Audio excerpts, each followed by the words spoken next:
Working your way through work Monday takes everything you got. Then Monday night rolls around and you realize there's a shot. You're only 10 points away. All those times when your team had no fight, they're just so gosh darn frail. Then your star quarterback let another deep ball sail, and your third round pick bet on his team. Then go check out our strength where everybody knows your pain, and they listen to complaints. You wanna be where you can see our bodies bring you no shame. You wanna go where everybody knows your pain.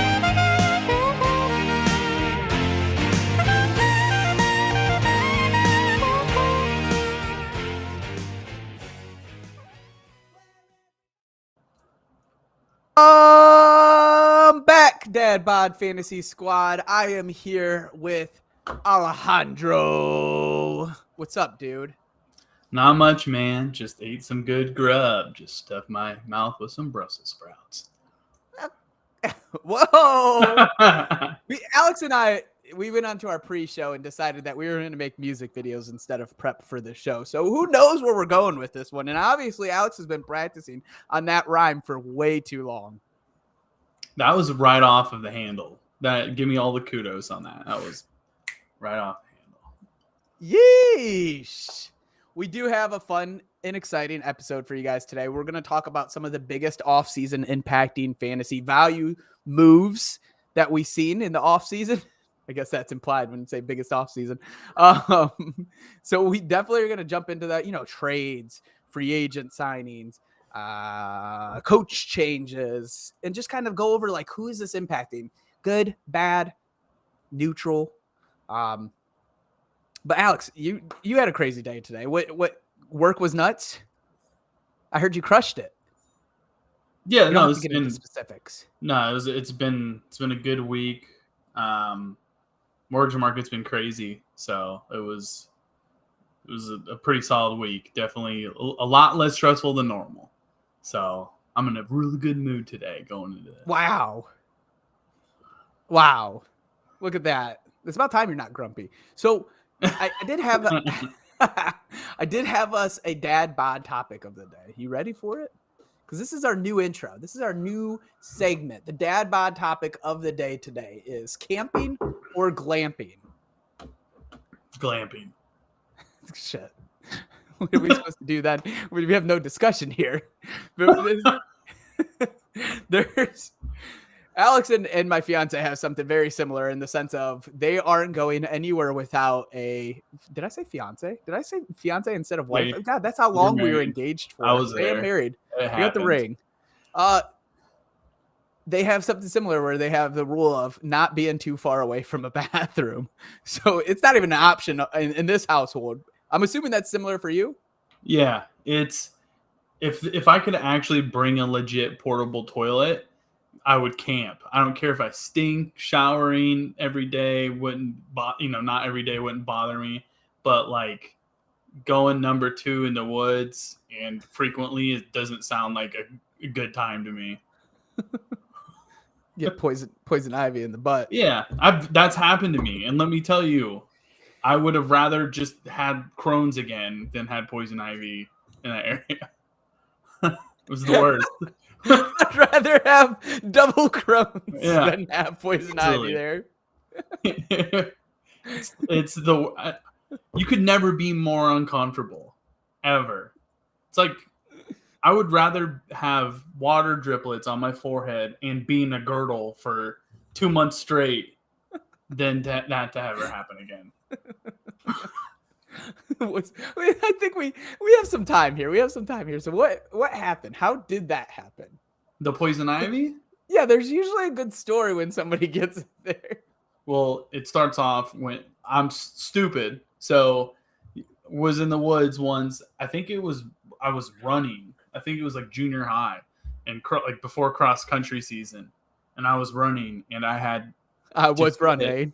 Yeah, I had to shit in the woods, and I didn't have anything besides my underwear, and I saw big leaves, me thinking that can't be poison ivy or near poison ivy. You got your toilet paper. Yeah, I used it because it was either that or like you've seen cross country shorts, haven't you? They're like the size of lampshades for a dollhouse. Like it's if I remove my underwear from that equation, it's all out there. So I was like, these giant leaves, I don't remember seeing these as possible poison ivy. Well, it was the worst experience you're taking baths with the oatmeal and the witch hazel, and I was off school apply for a week, like can't walk without just being the itchiest you've ever been in your life in the worst imaginable spot. Poisoning ivy in your mouth would probably be better than in your butt crack. I've seen people have it on their face and like bad on their face, but I'd rather have it on I also heard the story of like what you just said. Glad that's never happened to me. It seems miserable. Better man than I am. Well, it looks like we're both on the glamping end of things, so we'll have to get some more opinions from the rest of the Dad Bod crew on what they're doing. But let's keep it trucking. We had pretty much almost close to nothing. No news here. Pretty slow day, but I grabbed what I could. I grabbed from the bottom of the barrel, did my best, all right? Joshua Palmer getting burned with the first team offense. News or no news, and doesn't matter. Probably not. No, it's so at this point last year, three, right? What was that? I think it emphasizes that he's likely the wide receiver 3 now. Or it seems. Yeah, I think he is it's for sure the wide receiver 3, and I think there is relevance because of if an injury happens, he looked good enough, and Herbert's going to sling it, so he's got value. Wide receiver is the new wide receiver 2 of 10 years ago. Yeah, it's an interesting way to think about it, because wide receiver 2s could be they're T. Higgins all day. You know what I mean? Nope. Irv Smith and Paris Campbell appear to be full participants. I told you I was scraping at the bottom. The Paris Campbell one has to surprise you a bit, though. I mean, maybe it doesn't. I think he's usually healthy, like 4 weeks out of the year, and it's usually beginning like during OTAs and right before training camp, and then he decides that he wants to be Andrew Bynum and get paid for not having to do anything. John Wall. Yeah. John Wall. I hope he plays. He played 40 games. Yeah, I think Paris Campbell could be fun on this offense with Matt Ryan. I really actually do believe that. I think he's a game. I mean, a healthy Paris Campbell where his ceiling was, or I think everybody thought it could be in this offense that could be 1,000-yard receiver. Yeah, it really could. Yeah, it's not crazy. Low touchdown. Yeah, like 4 or 5 touchdowns, 1,000 yards, maybe 150 to 200 rushing yards. The injury concern will always loom over his head. Josh Jacobs was held out of practice due to I meant mini camp. Little typo there. Due to an undisclosed injury. Yeah, I heard a butterfly landed on him. So you find that a little bit interesting, and like Kenyon Drake, I don't think is playing, or he hasn't been in because his ankle. It really kind of makes it interesting about Zamir White. It's a tiny bit, right? Like a little bit. Hey, more reps and more eyes always benefit you. So, I mean, is it super important? Not right now, but it is more eyes on the guy they just drafted. So that's got to be somewhat of a concern to Jacobs. Not huge, but it's got to be in the back of his head. An undisclosed injury is always like, what's going on here? Raises the eyebrows a little bit. They chose not to extend him, and now here comes an undisclosed injury. Yeah, I wonder what it is. What do you test positive for chlamydia? Like what, undisclosed? What? We're not going to talk about. Well, I'm just saying. I hate it's like we're not going to talk about a type of injury. Like, did he run into a wall? You know. Just Is this doesn't you make any unleashed? sense. No, Not yet. not yet. I almost said more things that was inappropriate, but I held back. Well, that's good. Yeah, I'm patting Good. myself on the back for not being a complete moron. Glad you're over 30 and you do have a filter. Maybe. I feel like I have a pretty decent filter, unless you get me on the golf course. Jenny your girlfriend did not think so the other night when you were just running your mouth at Edison. She said you're never like that. Yeah, I don't remember crashing weddings. Yeah, taking pictures with the groomsmen. Dude, because I don't like getting really drunk, but when you get me really buzzed, I'm a free spirit. You could throw me anywhere and I'm doing my own thing. Like Alex has fun with Alex when he drinks. I entertain myself. It's the best. Nice third person reference. Yeah. That's what happens. You get me super buzzed. Kermit's table. Yeah. That's a story for another day. Let's get into that show. We gotta talk fantasy football. Football, yeah. All right, football, yeah. Football. Pigskin. Let's get it going. All right. So, tons of moves this offseason. More than I remember in the last at least 10 years. You agree? Stars. Crazy. Yeah. Super fantasy relevant people getting traded.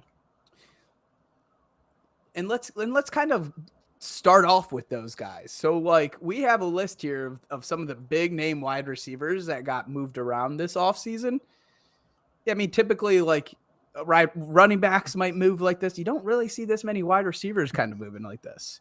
So we saw, who do we see, Alex? We had AJ Brown, Tyreek Hill, Juju Schuster, Hollywood Brown, Davante Adams, and I'm going to throw in there the Christian Kirk because getting 900 yards out of Kyler and then going to Trevor Lawrence, that's going to be awesome for Lawrence. He could pop up and be super relevant. Well, let's run through these. So AJ Brown to Philly. I got a couple questions. What's that do to Tennessee? And you can kind of name drop whoever you want to drop on there. But also, what's it do to Davante Smith? Help, hurt, neutral? For Tennessee, it hurts. You're banking on hypotheticals right now with Traylon Burks. Should he be good? Do I think he will be good? 100%. Now, what it does to the Eagles is it helps them. It hurts Davante Smith because I don't think Jalen Hurts isn't really a passer. It was around 60% last year. I think he's going to target A.J. Brown really, really heavily. And Smith's just going to be kind of odd man out. I just don't have the faith in Hurts. The talent is at Smith and A.J. And A.J. Brown's a freak. I just don't. I think it hurts Smith, and Hurts is just, to me, a question mark this season throwing. So Brown, I think, finished wide receiver 19 last year. You think he regresses, stays close there? If he's healthy, I think he's around there. I don't think he regresses. Because he was wide receiver 19, not playing the full season. Yeah, he came hot. He came on hot towards the end of the season, if I remember correctly. Yeah, he's a freak. What about Davante Smith? You're saying takes a step back. I think so. I just don't give you his rank.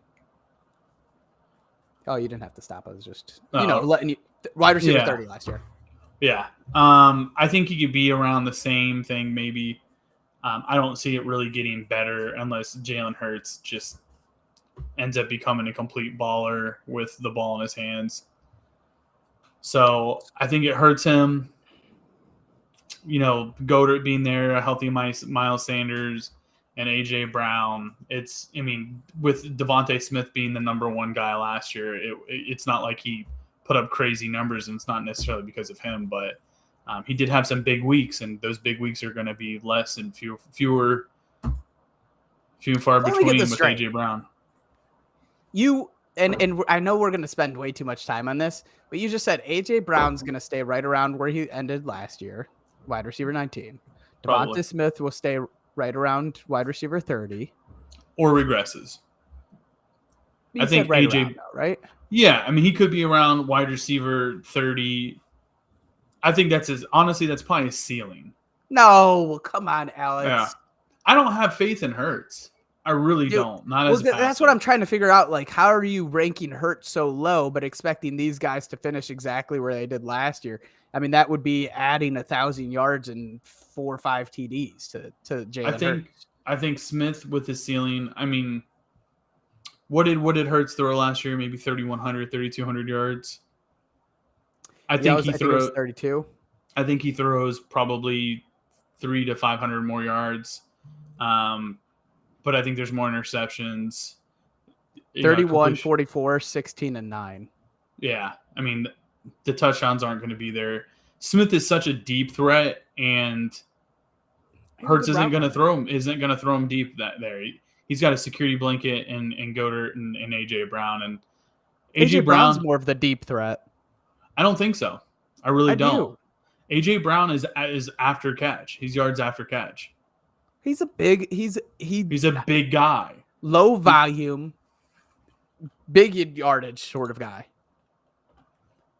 He's yards after catch. I would like to see what his yards after catch ranking was. What his yak was. We could come back to that. So Tyreek Hill left Kansas City. I saw an interesting tweet today. Said, is this AB 2.0?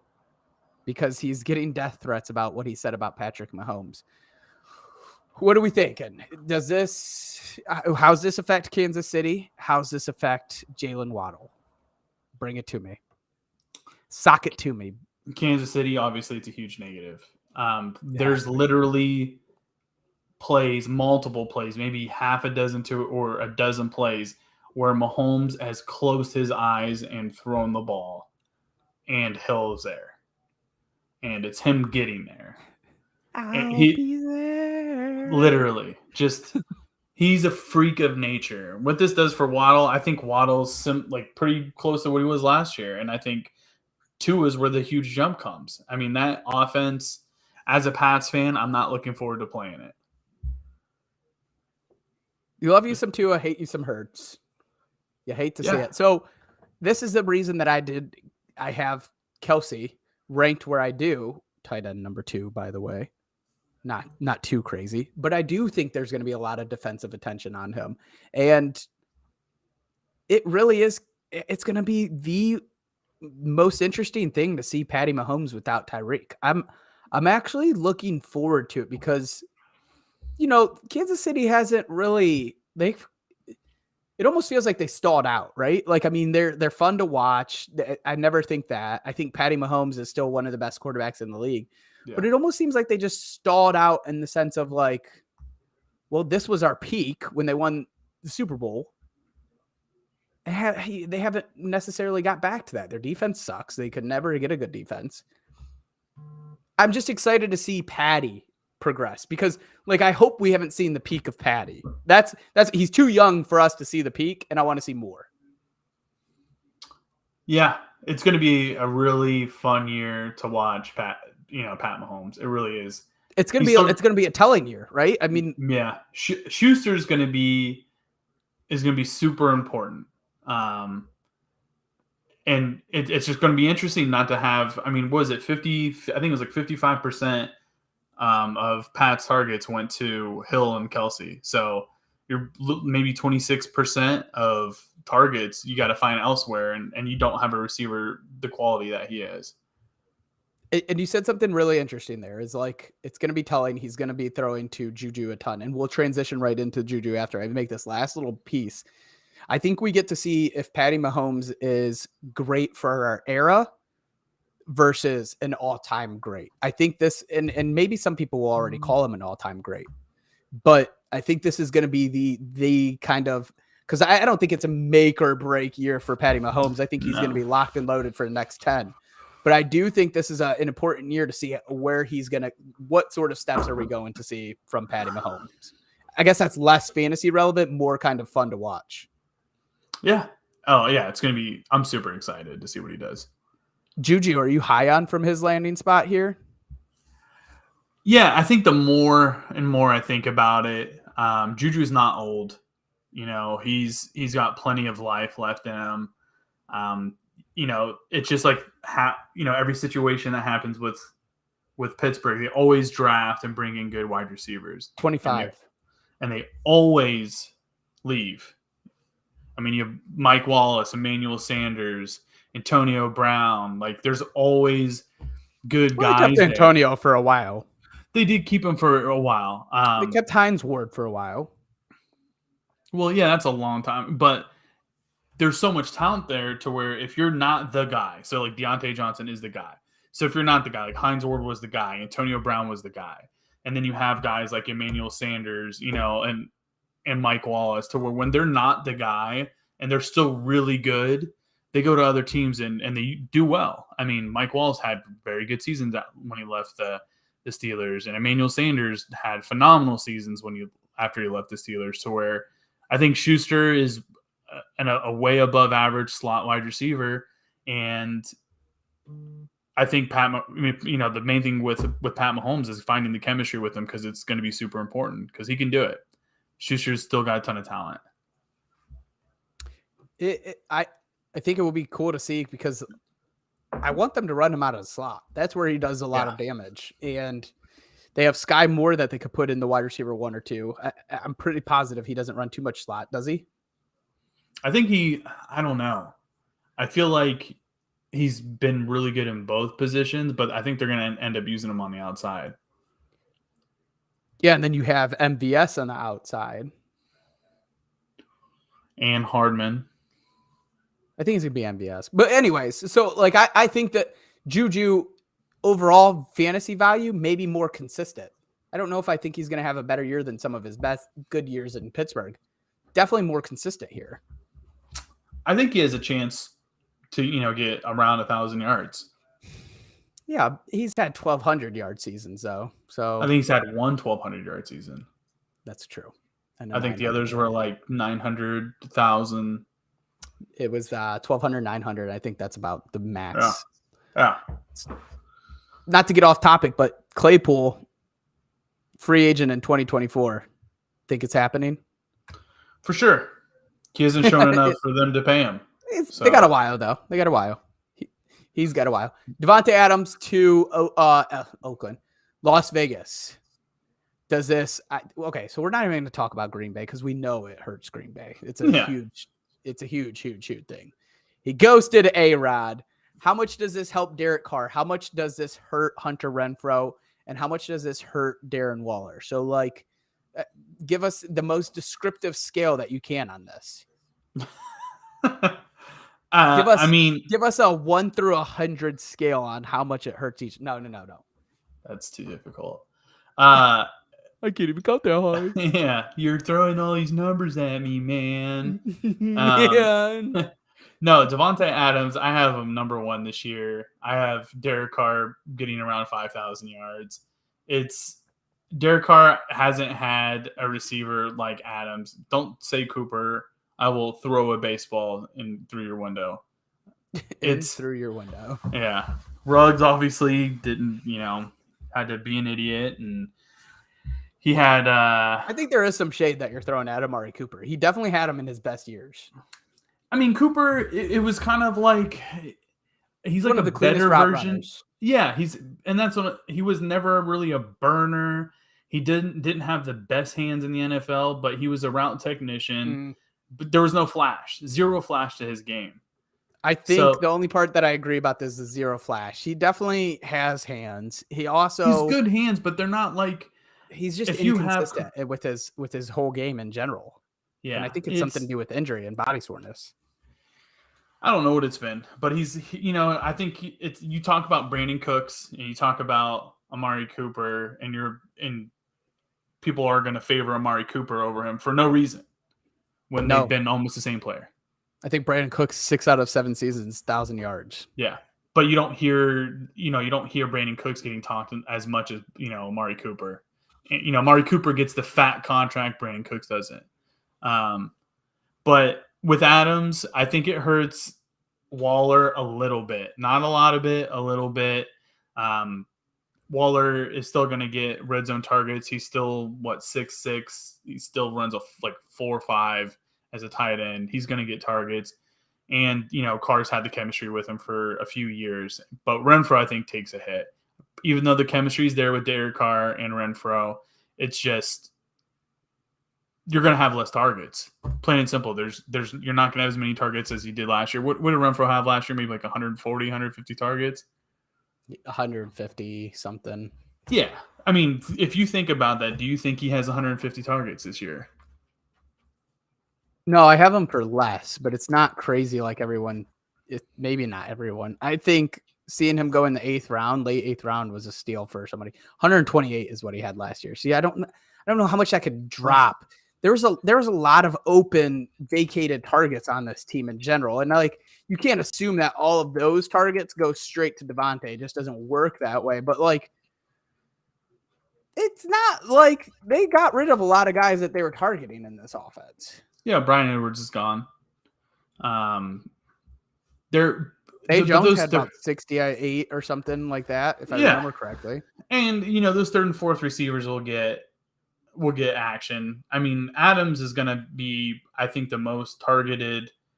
What do you have? You had 169 targets last year. I think it's the same or more. So it all depends. I think Renfrow is good, but I think he takes a bigger hit than Waller does. And to think that he's not going to take a hit when he definitely did. I mean, he's not going to get 128 targets. I think he's lucky if he gets 100 targets at best. Yeah, Zay Jones leaving with 70. Bryan Edwards leaving with 59.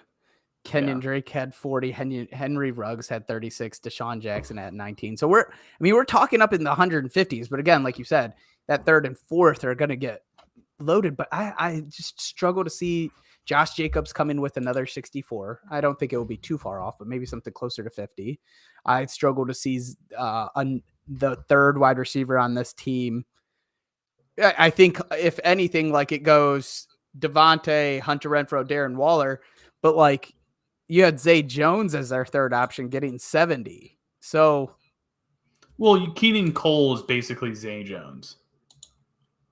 I'm just saying Keelan Cole is basically Zay Jones. He's not getting 70 is what I'm trying to tell you.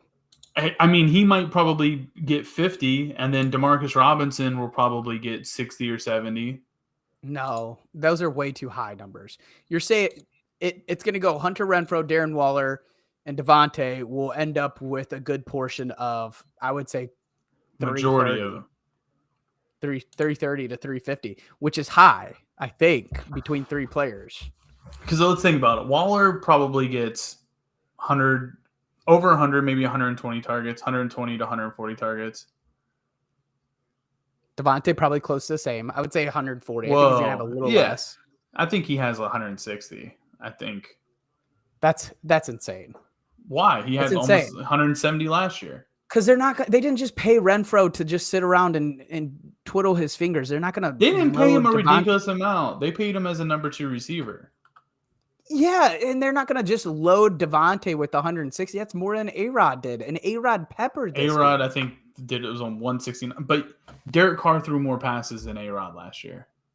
Yeah, I just still find it hard to believe when you're looking at these three wide receivers who Darren Waller, like you said, for a tight end demanding 120 to 140, and you think Davante is going to get another 160. That's 300 right there. Their top three targets last year, 128, 93, and 70. No way. That's less than 300. The talent wasn't there.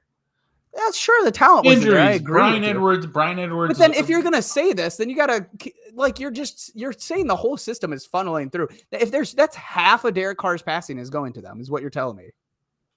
Why is that crazy? Why is it crazy that come on? You're saying Davante Adams has less targets, barely less targets. Don't get crazy. Maybe we both are getting crazy. Okay.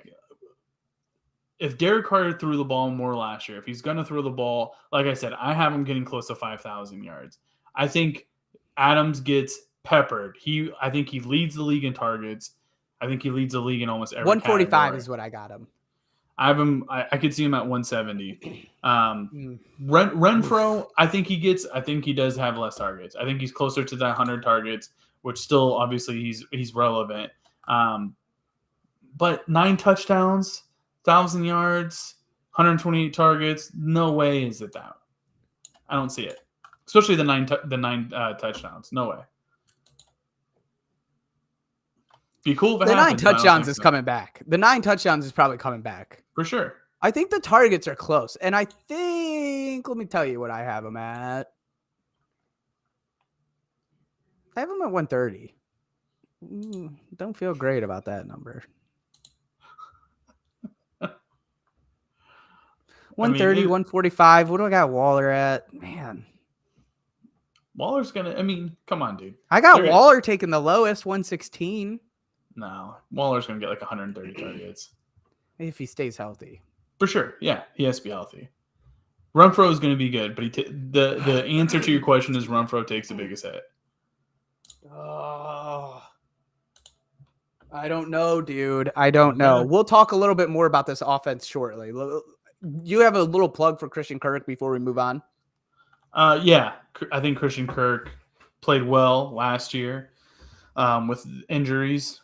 I think it was a mistake the Cardinals let him go. Obviously, they got Hollywood Brown to replace him, but Trevor Lawrence needs a guy who is quick and can get all over the field. He doesn't have that with Shenault. He didn't have that with Chark. I think Zay Jones might have been one of the silliest signings just for the amount of money they signed him for. I don't know what film they've been watching, but Trevor Lawrence, if he's going to take a jump, it's going to be because of Christian Kirk and probably Evan Ingram. Excuse me. Sorry.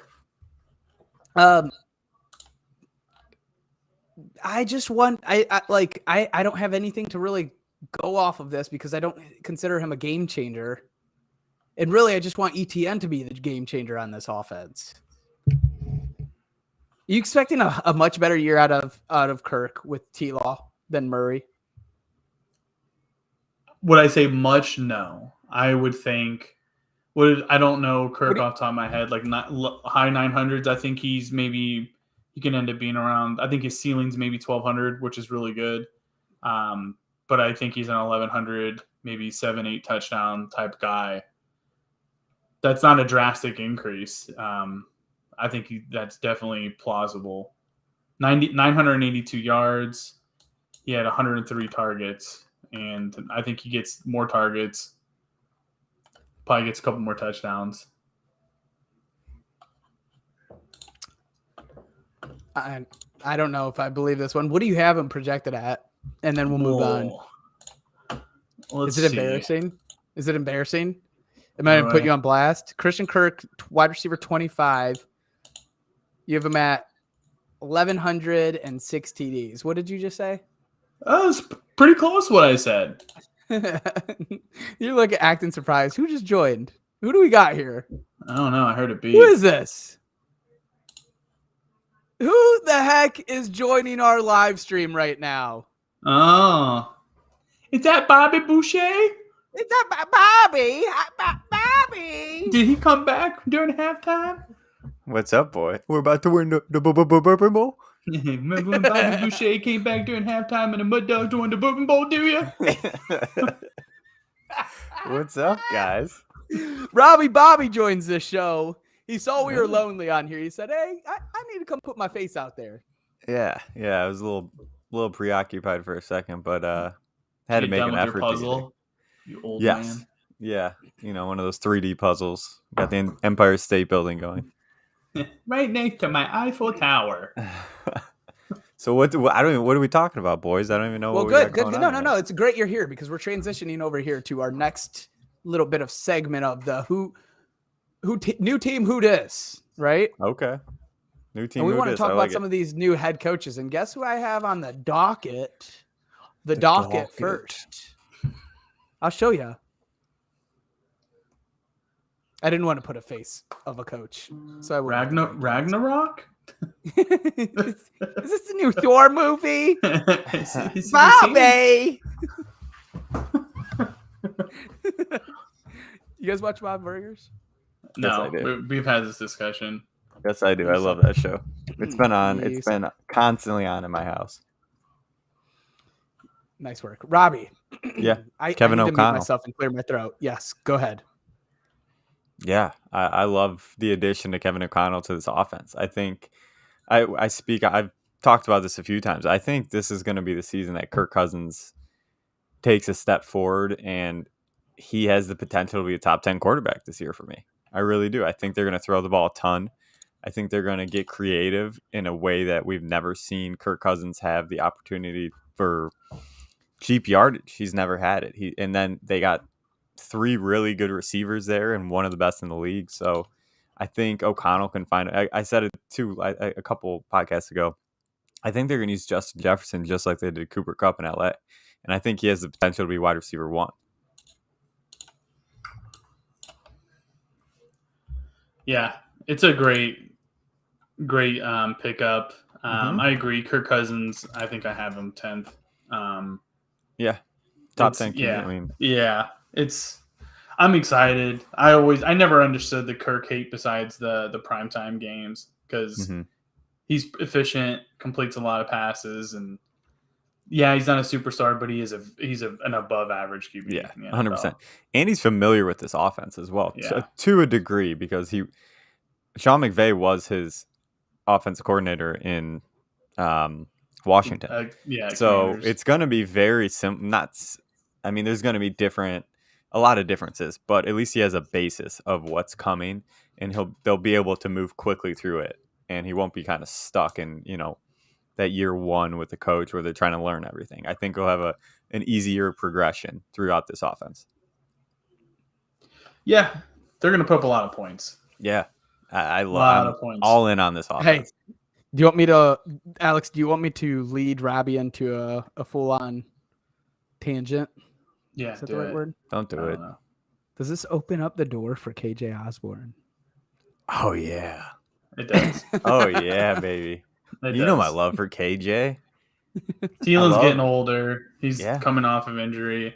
Thielen's a touchdown machine. Don't get me wrong. He probably does well, but he goes down, and if he regresses, which he's getting in the age to where regression happens, KJ Osborne's shown that he's a competent wide receiver. So he's shown. What's this mean for Irv Smith? It's a good question. It's a very good question. Sleeper. Because I don't know, man. I mean, do you think because what did Higbee? Everyone was talking about Higbee being that guy last year, right? Everyone was high on Higbee, and then it just never panned out. Yeah, but that was Higbee that never panned out. The opportunity was there for Higbee. I watched a lot of those games. Do you know how many targets he had? Because I'm curious. I'll check I really, for you if you want to keep talking about him. Yeah. Top of my head, I'm not sure how many targets he had, and it concerned not the offense that LA ran, which I think will be very similar 85. to Washington's. 85, okay. So that's a good amount of targets. That's a good amount. Too shabby. Yeah. Not too shabby. Thank you, Bobby Boucher. So yeah, he does. I mean, he should have the potential. I think they're going to throw the ball 600 times. I think it's going to be upwards of 600 times. So he should get a good amount of targets. Conklin I'm just concerned left with 85. Yeah, it's just Yeah, I don't know. I'm curious. Just take the medicine, Rob. I'm not talking about him. He's a really good player. I'm not. I was big on him last year. I had him Sip as up a big sleep. Yeah. Salute. If Kirk's top 10 QB, Irv Smith's going to be a top 10 tight end.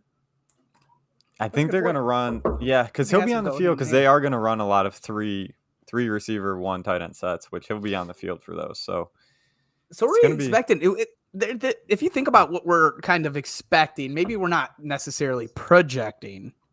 Yeah. So to the offense, we're a little too high on these guys. Like I'm not. I think they're going to have a very good offense this year. I really do. I think they're going to put up some points. Because of Cano. I think it's going to. Yeah, I think he's going to. I mean, this is the first time he's had an offensive-minded head coach that's going to come in and completely redo. I mean, he had Stefanski, don't get me wrong. I know he had Kubiak, but it seemed like every year they were switching the offensive coordinator and the position coaches. Then he gets this head coach coming in, and they're going to change the scheme where it's going to be there's gonna be easy gimmicky plays, not so much gimmicky, but easy completions for Kirk to just rack up yards, rack up completions, rack up touchdowns. And I'm really high on Dalvin Cook this year too. I think he could easily get double-digit touchdowns with this offense. It's going to be high-powered. Cook's a freak. Mhm. He's healthy. Robbie's expecting a ton of TDs here. I mean, honestly, the Vikings have the last 2 seasons shown that they've been on the brink of being an offensive powerhouse. They're so close.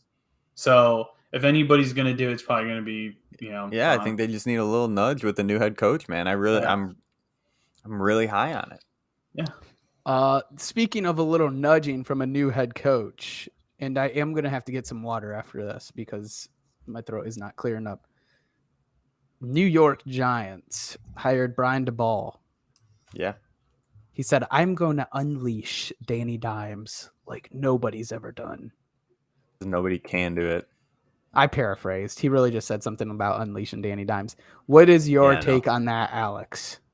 It's like Borat talking about releasing his brother Bilo. Jesus Christ. I'll be right back. You guys go ahead. I'll be right back. Talk to me about Bilo. Talk to me about Bilo. I don't. I mean, what's Danny Dimes? I mean, yeah, he hasn't looked like a complete moron when he throws the ball, but he turns it over. He fumbles a lot. And he's fragile. That's the concerning part's the turnovers with him, man. Yeah, like you can't keep going into seasons giving up the ball 20 times. I just when I always hear it's just like, oh, the Giants just didn't have the talent. It's like, okay, maybe an offensive line, that is true, but other than that, it's which they've addressed. They've addressed it. Yeah, but I'm like, he's had receivers he's been able to throw to. Yeah. It's not. He's had tight ends. He's had more than one, than 2 tight ends he's been able to that are solid. But yeah, I think it's bye-bye. And Saquon. If Saquon can stay on the field this year, which is a big if, that takes off the burden, takes off some of the burden of Danny Dimes. But I think the offense will be okay. I think there's going to be some players in here that will be relevant for fantasy. Yeah. So what's this do to Buffalo? What? Does it hurt Buffalo? They're losing their offensive coordinator for a pass since what we just looked up, Alex, 2018. Do we have any concerns? Because we're talking about the good, bad, the ugly, all of it, neutral. Do we have concerns that Buffalo takes a hit from this? And I'm going to kind of ask you to go quick on this. Probably a little bit, not a lot of it. I don't think so, because the blueprint was already laid out for this offense, and they know what they do well. They've done it for how many years in a row now with Daboll. Ken Dorsey's been there. He's moving into the offensive coordinator position, so it's not like he hasn't been there to see how the flow goes. And yeah, there might be a couple hiccups in the beginning of the season, but the talent on that offense is so great that I don't see it really hurting it, if that makes sense. Like, I think the talent is too good that it will overcome the maybe some of the hiccups early on in the season, and then I think Dorsey will get right in there. I'm really not concerned about it, to be honest. It's the Giants. They're always a concern. So the Giants, Buffalo. Yeah, he's saying Buffalo. I'm talking Buffalo. Yeah, no, Buffalo. Alex started losing losing Alex's attention over here, man. No, I mean it's you got us flip flopping all over the place. I have Diggs doing a little bit less, Allen doing a little bit less this year. See, not a lot, but a little bit. I get Dorsey's been there, but there's been a million situations to where you've had somebody there for 6 years and they bring them up and it's nope, you can't replace that offensive coordinator. So see, I kind of have a different outlook on that. I think they're getting a new offensive coordinator, but he's been there, so they know the scheme and all that sort of stuff. But right. I think when this stuff happens, that the playmakers, Allen will find Allen will find his best player, which is Diggs. So I really do think Diggs is his share of this offense is going to only increase because he's going to go to the guy he knows the best in this offense. Yeah, I mean, he will. I just have him going a little bit down. I I don't think he does as well as he did last year. But we'll see. I think Time will tell. Dorsey's competent, but I don't, is Dorsey as good as Daboll? Probably not, but I don't think it's a huge hit. It's so interesting to work with Alex for so long and then kind of do this podcast or live show with him, because a lot of the things that he does is very much like he was sitting back on the phone, like selling maybe, but he has the hand thing. And if you haven't seen this one yet, this one's great. This one's a good one to note, Rob. You would hear across the office a right, like a. You're like, what the heck just happened? And you know what it was?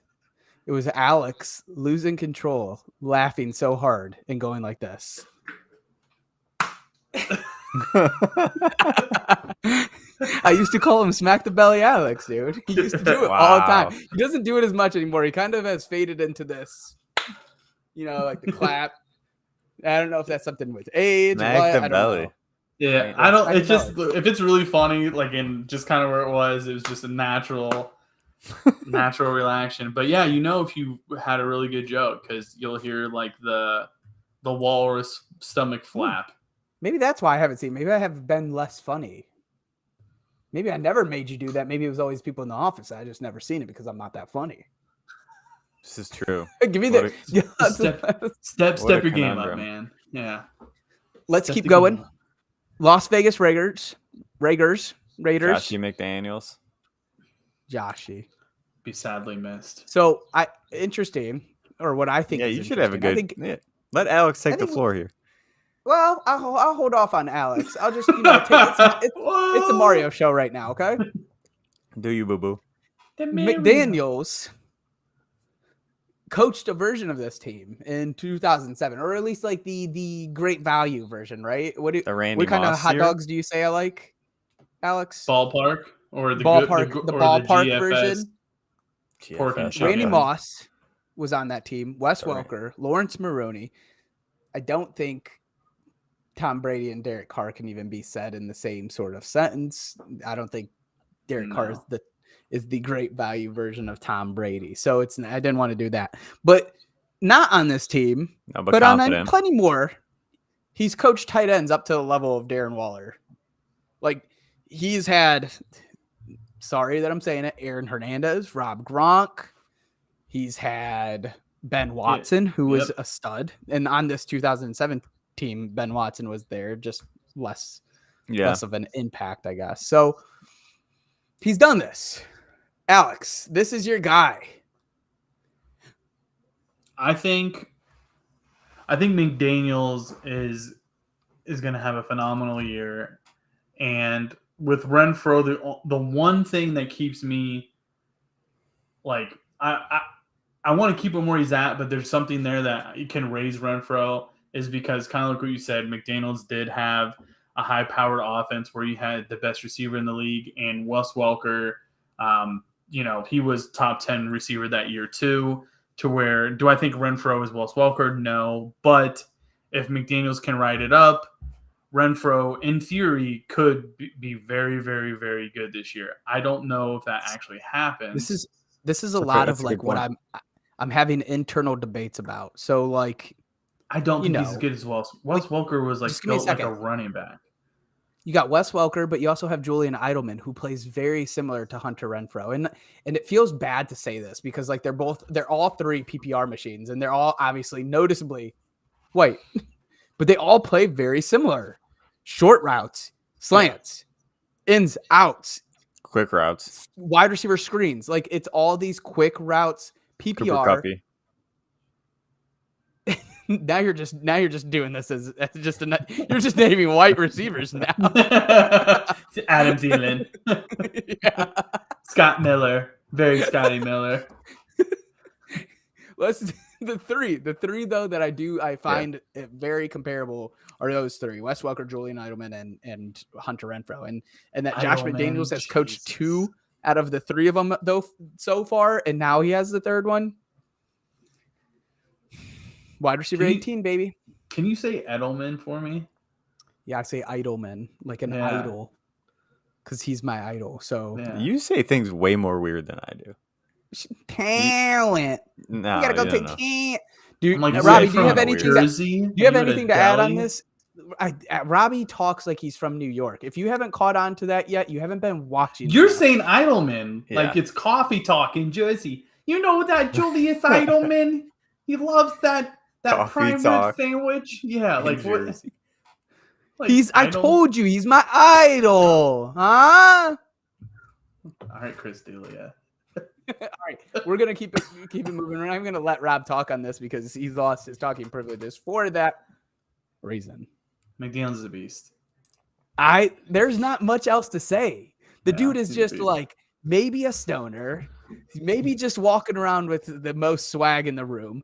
Might even have the BDE going on. What else is there to say? He's the Pete Davidson of coaches. He probably lives in walks in baby. I'm not smelling allowed to like talk. straight reefer. He's like the Pete Davidson of coach. I felt like that was such a good one, and that was off the top of the head. You guys are making fun of it. No, I mean, this is an interesting one for me because he's coming from the Shanahan offense. So you know what? The one thing that I've noticed out of this offense, right? The Shanahan What's that? offense, which came from Kubiak, which came and now Stefanski's in it. Just from what I've noticed and looking at all the stats, these offenses don't really love to support a wide receiver one. They're very spread out heavy. They spread the ball out way more than you anticipate, and it concerns me for fantasy. It really does. It makes me nervous about Tyreek Hill because I've looked at the numbers. Looking at the numbers from the 49ers, there's But been I one. see Debo's numbers last year. And that wide was the receiver only one. that was the only season where a receiver had, I believe, over 100 reception or 100 targets. 100. Yeah, Debo didn't 100 have targets. receptions. I That guess was it's in interesting the last where since he you're was coming from there. this, though. Because But, look like, at, and then look at Stefanski as well. And we talked about it a little bit. There were some, Odell had 130 the one year, but for the most part, where's Stefanski come into this? I'm confused. because he's off this tree. He's off this tree. Is It's he? Kubiak. He was under Zimmer. Yeah, no, he's under Kubiak, which is Shanahan. It's the same offense.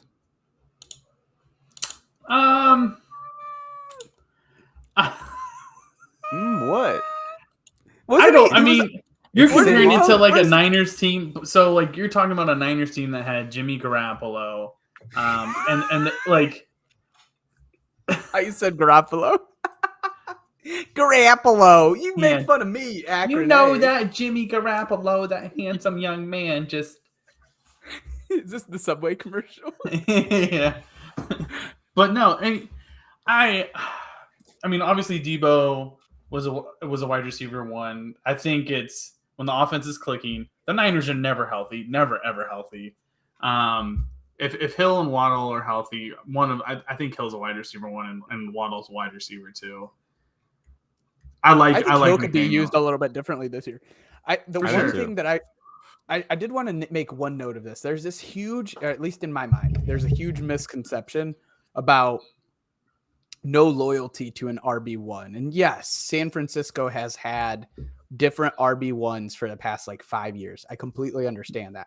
But typically in those years, they stick with that guy. It's not like you're guessing week by week. And honestly, if Mostert was ever to stay healthy, they would have went with him for the past 3 years in San Fran.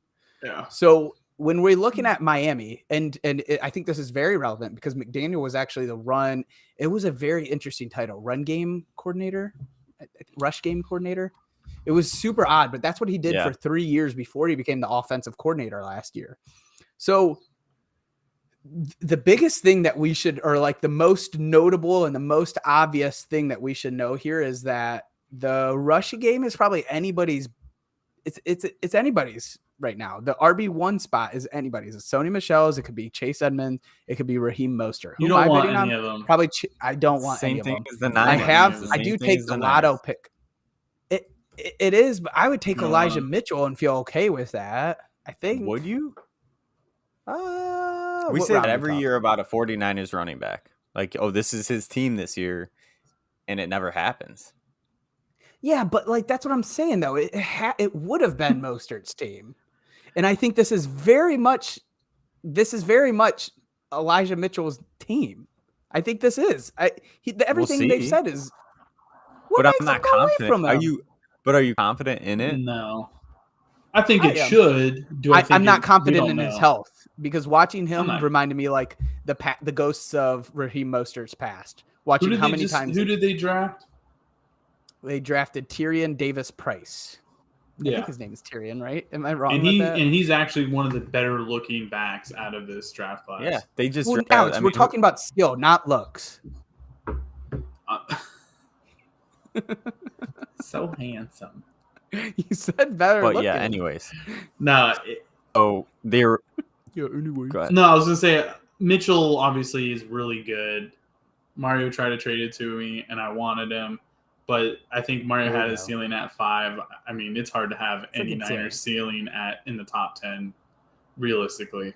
Again, I think Mostert could have got there if he was a healthy back. I really, truly believe Shoulda, that. coulda, Most woulda. of it's good, yeah. You're right. You're right. But It's a 200-pound just back. so you know. So it was the OG Shanahan, Gary Kubiak was his Oh, we're OC. talking the OG. The OG Shanahan. Yeah, so Mike? it was the OG. Yeah. 1995. Yeah, but Denver it was Broncos. then Gary Kubiak was under him with the. So we're talking about the Redskins, or offense from Washington. '95, is what you're saying. But it's all under the same umbrella, is what I'm saying. It's all under that Wow. same umbrella. McDaniel. The only person that really broke free from it that I see that from that mold is McVay, who will pound one receiver over and over again. For sure. It's your star. Find a way to get him there. But like, True. here's the thing though. Like, I think you're kind of ignoring certain offenses too, because how many years was Shanahan in Atlanta as the offensive coordinator, and who did they have? Julio Jones has best years with Kyle Shanahan. Julio. It sure was. There. Yep. That's So a like, fair I point. don't know if I'm not sure I'm buying It's a this fair one, point. Robbie. 1,800 Fair yards point. with Kyle Shanahan. He wasn't the head coach. Matt so Ryan maybe MVP. that changes. And Debo last year, so I don't know. Yeah. Just right. looking at the numbers since he was there, I think he had one receiver with 100 targets, which was Debo last year. We had one more coaching change that wanted to be brought up again by Alex. So let me just tell you guys a little bit of an insight. Alex gave me a call about 7:15. Actually, Oh, probably a Big little Doug. bit earlier. I was eating quarter-pound hot dogs, and he was trying to bug me during my dinner with my wife. So I said, you know what? Let me ignore this. I call him back later, and guess what I find out is the dude just wants to add a bunch of Jaguars into this episode. I didn't put Doug Peterson on here. I didn't put Christian Kirk on here. You know who did? Alex. So Alex, Mm-hmm. Let's This hear it. guy. RVD. I mean, I think you have to mention it, and the main I thing agree. about that is Doug Peterson, T-Law. ups T-Law and can be a downs, dick. but has a Super Bowl. And And he's a competent head Lawrence. coach. he's Yeah. a competent head coach. Huh. And the question is, does he do enough with the offseason additions, including Kirk, Zay Jones, and Evan Ingram? Does he do enough to get that nasty taste from Urban Meyer out of your mouth? It's a good question. Fair. I think T-Law is going to have a good year. So do I, man. think Am so I too. crazy?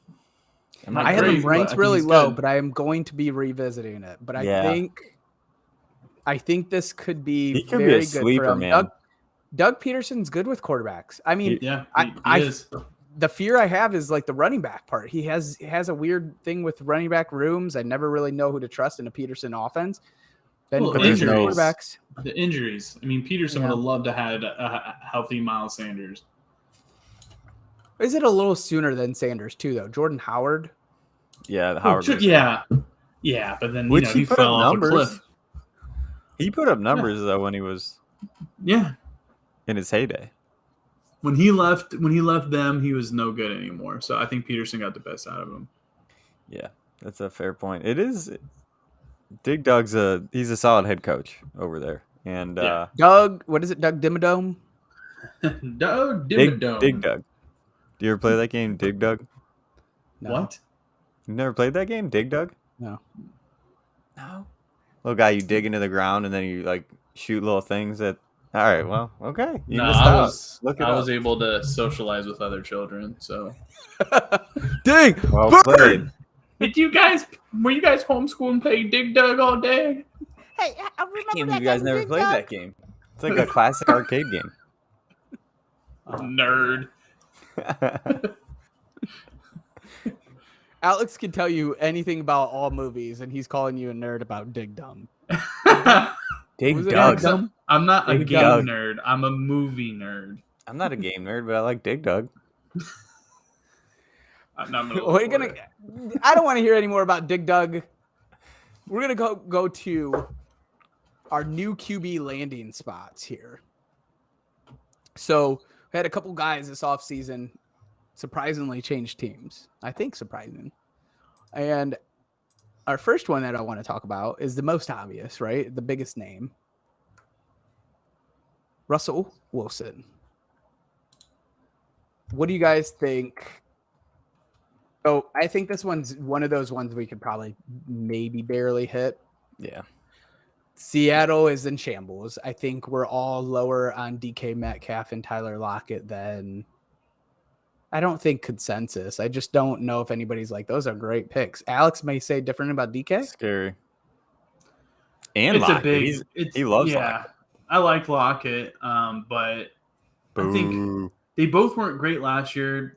Wilson wasn't great last year, and he was injured. So I don't know. Do I think Gino's better than Russell? No. So they should be worse. Gino did support DK in a Metcalf. way, so we Yeah. could see that again. Let's flip it over because I don't think we want to get too much into that right now. The only thing I'll say on that is DK is always just peppered in the red zone. So Yeah. that's, I mean, even if he doesn't get the targets that he normally does, he'll still get the red zone targets. Yeah. Let's But I wanna Broncos, see- big pickup. Yeah, so let's. I know this is a common conversation. It probably come up on multiple episodes. Comes up on Twitter. Like this is the. If I had to guess, this would be a top 4, top 5 discussion of fantasy. What do we make of this receiving room? And I think Seattle. no, Denver. And do we expect Russell? What are we expecting from Russell? And what do we make of this receiving room? And then we'll get to the running backs as well, and then we'll move over. Yeah. I'll do quick with mine. Obviously, I think their offense improves. I think it really benefits guys who get on the outside. That's where Russell Wilson is best, is throwing the ball outside. So I think Tim Patrick and Cortland Sutton have huge impacts from that. Just a huge benefit. Russell Wilson could have an MVP year. Who knows? Yeah. I agree. I mean, I think Russ is definitely on the back 9 of his career. You think so? I do. Yeah, 100%. I just Really? think Both of you? He deals with a lot of lingering injuries, man. Yeah. I really He can't 33? run. He can't run like he used to. You guys say this about Matthew Age- Stafford? No, Stafford doesn't it's run a- the ball. It's a different. Stafford type is done of with player, a ton man. of injuries. It's a different type of player, though. Yeah. I mean, I hope I'm wrong because I love watching him. I don't play. think he's on his really back fun. nine. You guys He's are talking really about Russell Wilson with lingering injuries, and he just missed his first game in 10 years or something crazy this season? Well, the reason why he wanted to get traded is because he was getting hit. Yeah. Yeah, I mean, good for maybe him. Maybe not injuries, but he was one of the most consistently hit quarterbacks in the last Yeah. decade. So you think we're going to get snuck with an Andrew Luck retirement here, huh? And he No. might have been sooner. I don't think he'll. I mean, he might retire young. I mean, we talk about it with running backs. What's the difference with a quarterback? He gets hit over and over again. Like his. I mean, he's got a pretty good life. Have you seen his wife? Yeah, I'm sure that's not helping his like. Why not just stay in football? Why not just go hang out with my hot wife and like? I'm agreeing with you. Yeah. Well, just hang out in the So house. I mean, regardless of that, I think this helps Sutton out a lot more than it does Jerry Jeudy. For I sure. see Jerry Jeudy going higher than Sutton, which is crazy to me. I But think Tim Patrick is going to be the sneak of the year. It is. He was Yeah. better. Weird that when we he was all healthy. agree on that, and we all still have him ranked too low then. I still think Sutton is the guy in this offense. Yes. Just how Russ I do too. plays. Just how I think Russ plays. I think Patrick's too. Yeah. You know what's Yeah, but interesting? I We think didn't Sutton will get the put their head opportunity. coach on there too because they have a new head coach, Hackett Yeah, they do. from Green Bay. Yeah. So It's gonna be a fun team. the thing that we have to really figure out here is does Tim Patrick become the number 2 target?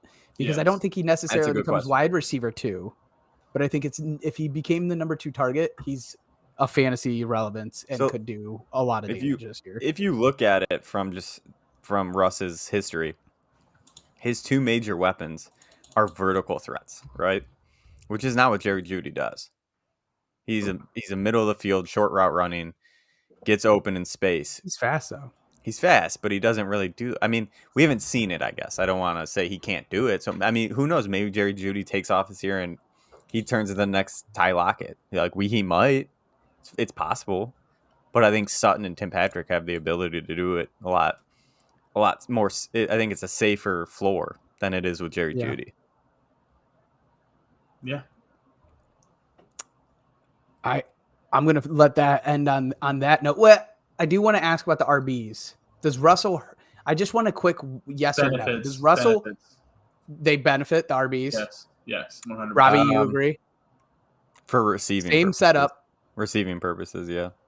PPR 100%. Non PPR, no. Hurts, but Interesting. again, everyone's more PPR. Plays 9 out of 10 your PPR, think- so Well, now I got to dig into this a little bit more. I think this is Alex is saying they benefit from this because they it can go either face way. a lot 'Cause less. They're going to eight clear box. lanes. They're Yep. going to clear lanes. this They is They go true. 7-man fronts. I agree, but when they get in the red zone, I don't think they're going to be afraid to throw the ball, how they were in the past. So you might see a lot we've more seen throwing what in the red Russell zone. can support 2 not amazing. That's why I don't love Williams, but 2 good fantasy RBs and 2 good fantasy wide receivers. Anything more than that is just no. I don't think so. I mean, But you don't know Cortland who the Sutton's wide not- receiver is going to be. That's the toughest part. It's Cortland. Are you it's putting your money on Sutton Cortland and and Patrick? I don't. Judy. I don't get it. is that how It's your like ranks show too? Probably. Nah, I don't know. I Probably don't think not. they do. I don't know. Too scary to make that it's- move. Yeah. But it's. I think the value I of don't love Patrick Judy. is intriguing. I about yeah. his talent? I've Sutton at 19. It's good. It's great. All right. We have a couple more QBs I wanted to get to before we end off here. Carson Wentz couldn't find a Colts transparent picture. Sorry about it. Hey, he's a commander now. Why is he wearing an Eagles jersey? Going to Washington. Yeah. I don't think any of us believe that does any negative for Indianapolis. We actually believe the opposite because of who they got. Right. And I have them on here, so I might as well show them, and let's have this conversation now. So we have Carson Wentz and Matt Ryan. Matt Ryan went to Indy. Carson Wentz went to Washington. Beneficial for Washington. They're getting, I consider, an upgrade from 100%. Hankey, but I loved Hankey. I love that dude's grind and his play. Because I you just like think the underdog. He likes the It underdog. was a big. I he was a love hard worker. Gardner Minshew and Ryan Yeah, exactly. Fitzpatrick and The story's Ryan cool, but Fitzpatrick was not Carson near Wentz. as an underdog as Gardner Minshew and Heineke. I know Heineke was everyone. in the XFL for a little bit, right? Yeah, Go ahead, everyone hates on Carson Wentz, which I get it. But he's a man crush. he's a good he's a good quarterback. Just like everyone hates on Jared Goff, he's a good quarterback. He can Is he? sustain. Yeah, he Wait, can let's go sustain back. Receivers. I would take Wentz over Goff. Sure. I think they're very similar. Very similar. We saw flashes of Wentz being good. We saw technically- flashes of Michael Goff. Pittman. Come on, boys. Let's not do this. Let's go back to Wentz. Yeah, he improves Washington. He improves every position. I would like to see Rivera push him to open it up. That's why I think Matt Ryan is an upgrade. And Indy is because Matt Ryan isn't scared to push the ball down the field. Carson Wentz, I feel like he's scared to make any really scary throw. He wants to be really conservative. Like, he's a good QB, but he won't. Sometimes he holds the ball on too long because he's waiting for something to open up. He needs to take chances. Rivera needs to push him to take chances. Sure, but this is by far the best quarterback this team's had in a long time. So my question Easily. here, Mario, which we've talked about this, and I think we would have had fun with Fitzpatrick if he didn't get hurt. Go ahead, Robbie. Yeah, 100%. That would have been a fun team to see how it plays out. But we had a little back and forth on this on Twitter with some people. There's a question kicked around about Scary Terry. Okay, Terry McLaurin. Does this make him in your like? What does this do for him for you? Does this put him into the elite category? Do you think it's the same? Do you think he goes from good to neutral?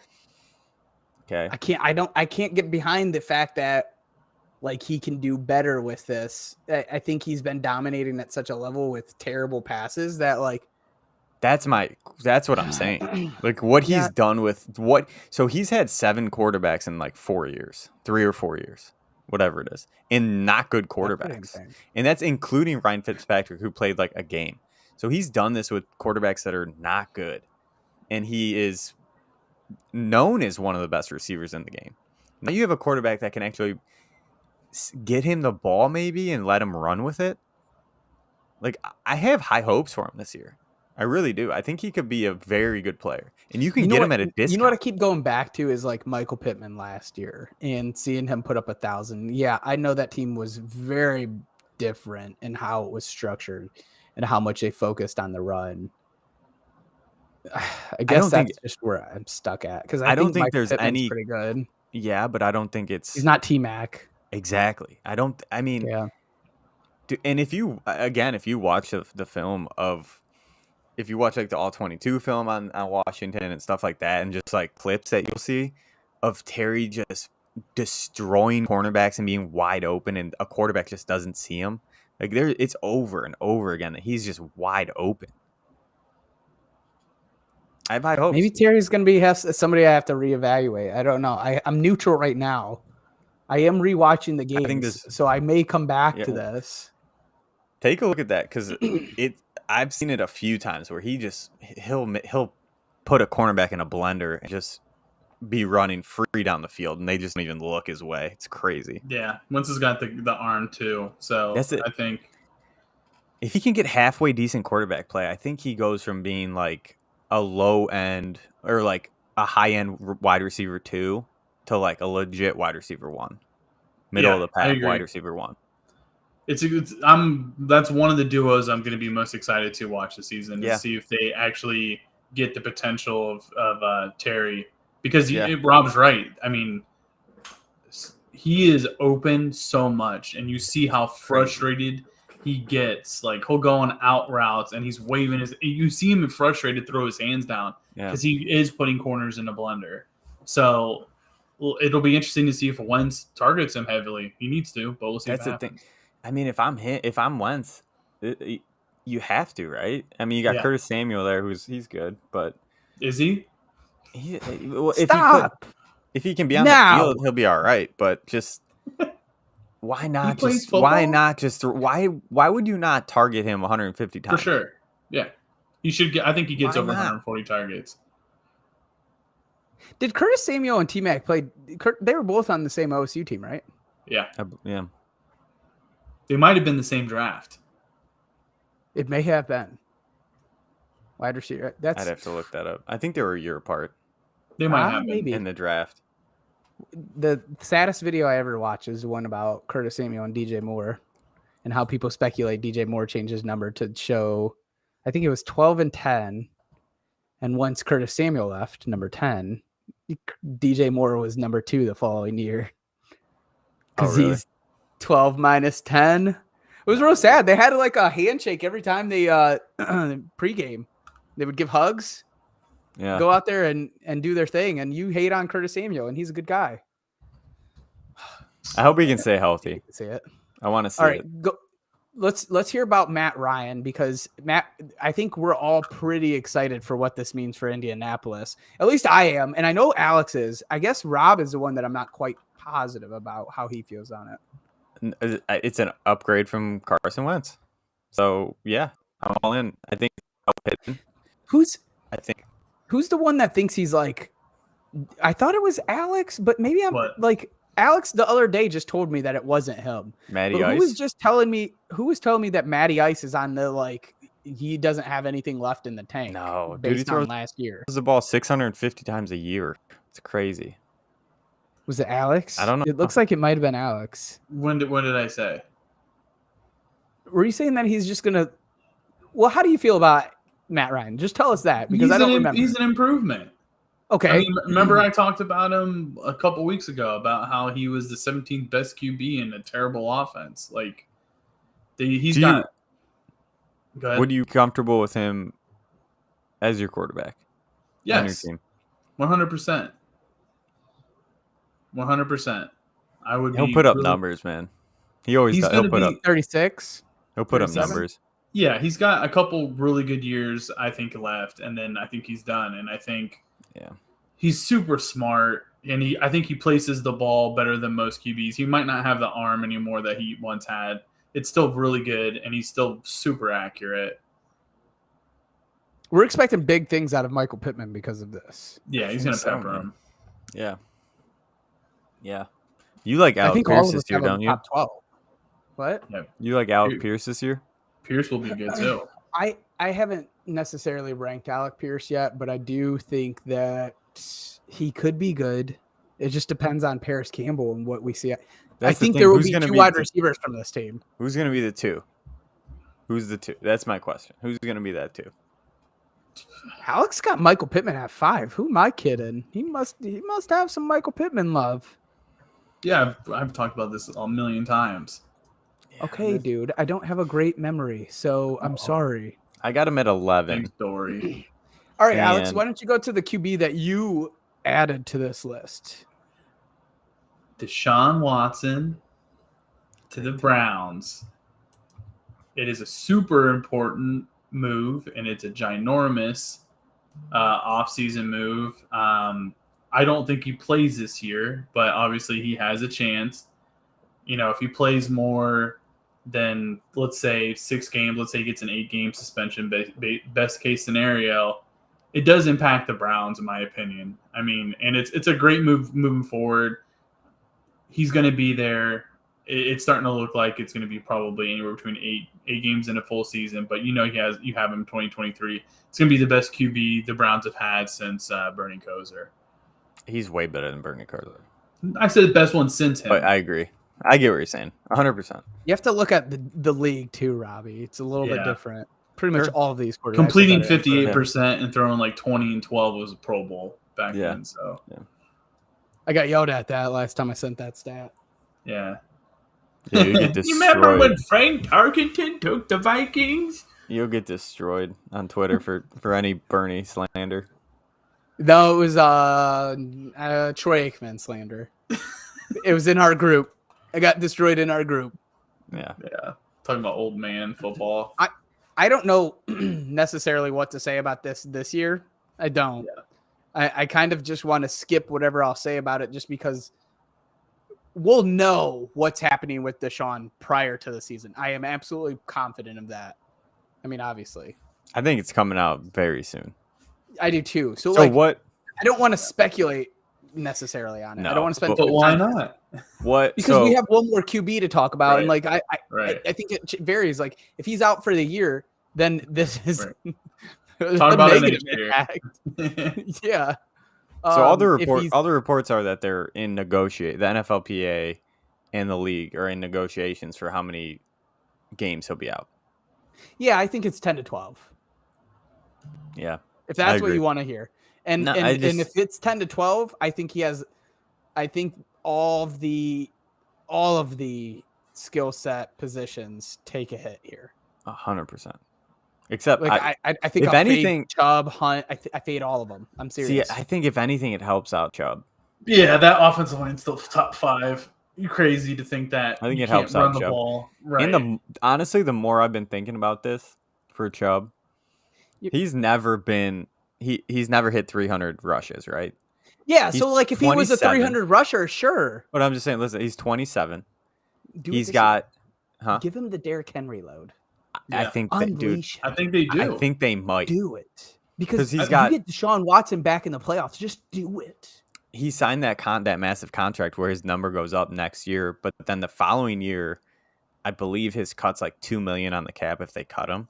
So they might Chubby unleashed. dude, they might just go crazy the next 2 years No, and they just won't. feed him the ball. Feed him the No. ball. And why wouldn't they do it this year if they don't have Watson though? They I are. don't know. Feed him. They're good. Stefanski runs the ball. They That's might what do you it. Get out of here. I'm done Him with and that. Hunt are gonna just run. If you didn't run, look, I know you run, could look and pull run. your stats at how good the Browns ran the ball. There was plenty of times where Stefanski chose agree. to throw it where he Yeah. should have ran it. So I never Well, want to hear that. He's gonna. But are they still top 5 in running? I don't care. I really do think the offense Stefanski wants to run is a pass heavy offense. It's not. weird. I also think he happen. was kind of Can't like do it. trying to roast Baker. He's an idiot. Alex, get to our last QB here Yeah. because you also really pushed for this one. This is very Well, exciting. because it's It is so exciting. the possible golden days of arguably the best or the second best franchise in the last 30 years just lost their captain of 20 years, and they got Mitch Trubisky, House's boy. Trash. Yeah, he like we're hates like him. He doesn't love him. the truth is, I'm just gonna kind of get to the point here. I don't think this is a negative for this offense whatsoever. From last year specifically. It's a fair point. What Yeah, did I don't know. Ben do drastically- last year that Mitch can't do?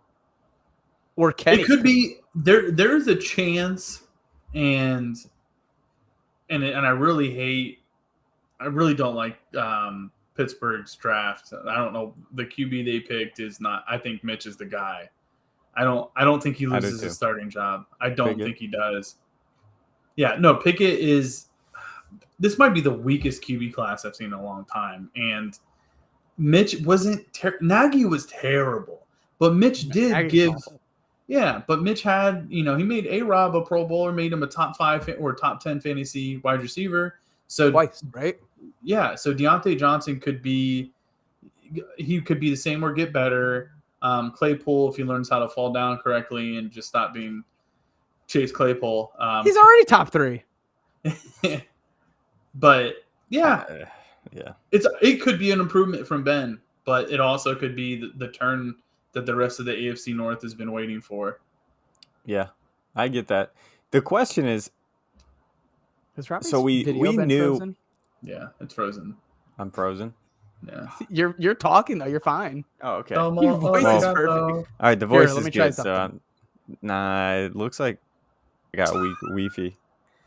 Um, You back? am I? How did Yeah. you see me? Anyways, but so the question for me is Deontay Johnson. That's Figure we'd the make this question bigger. for me, is because I don't know if they're gonna throw the ball to him as much as I think him and Ben just had a really good rapport. So is that gonna continue with the next Yeah. quarterback? Sure. You could, Sure. you could Okay. not. Sure. But it's worth Sure. mentioning. Sure.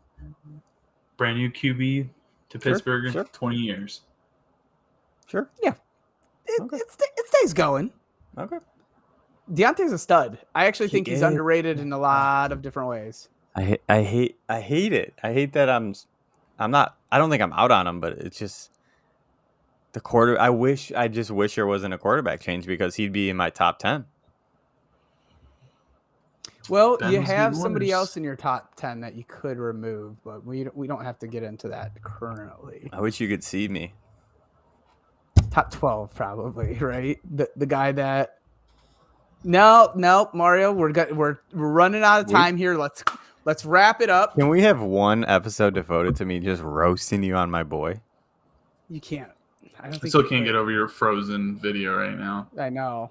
I don't get it. You honestly look like Joe Burrow right now, to be honest. Wait, am I? with that. So you can see That's my the face. hair. It's a little like no, this. it's just- Alex, it's a little this.